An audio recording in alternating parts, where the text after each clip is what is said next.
مرزا غلام ملعون، اس قادیانی خبیث کی دجال کی جو ماننے والے ہیں، یہ سب سے بڑے انگریزوں کے اور یہودیوں کے ایجنٹ ہیں۔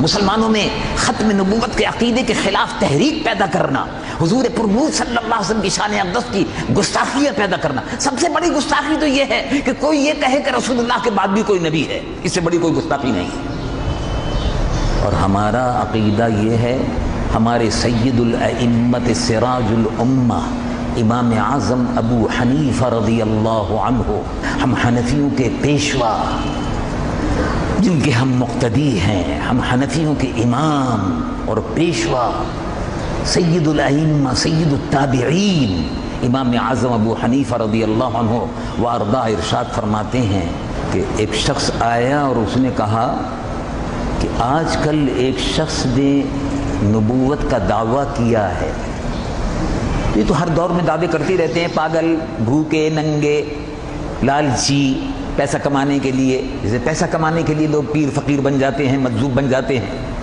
ایسے ہی پیسہ کمانے کے لیے جاہل لوگ ممبروں پہ بیٹھ جاتے ہیں، وعظ و تقریر کرنا شروع کر دیتے ہیں پیسہ کمانے کے لیے۔ ایسے ہی وہ جاہل کھانے پینے کے لیے پیسہ نہیں تھا، شروع کر دیے دعوے۔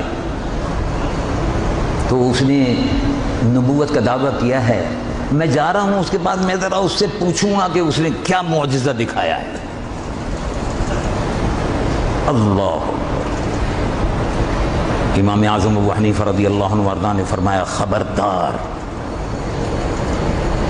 خبردار۔ کہا حضور کیا بات ہوئی؟ کہا خبردار، ہرگز مت جانا۔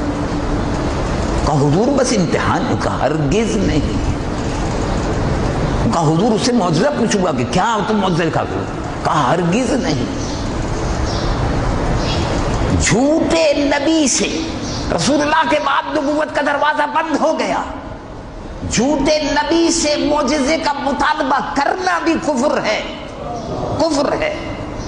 ایمان سے خارج ہو جاؤ گی، بیوی نکاح سے نکل جائے گی۔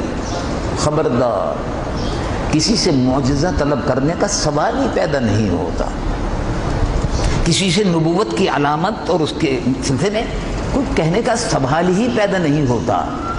جب سنو کہ فلاں نے نبوت کا دعویٰ کیا ہے، سیدھی بات کہہ دو کہ کذاب ہے، ملعون ہے، وقت کا شیطان ہے، اس کے علاوہ کچھ نہیں۔ جب سنو کہ فلاں نے نبوت کا دعویٰ کیا گیا تو شیطان ہے، دجال ہے، ملعون ہے، چلتا پھرتا شیطان ہے، کچھ سوال ہی پیدا نہیں ہوتا۔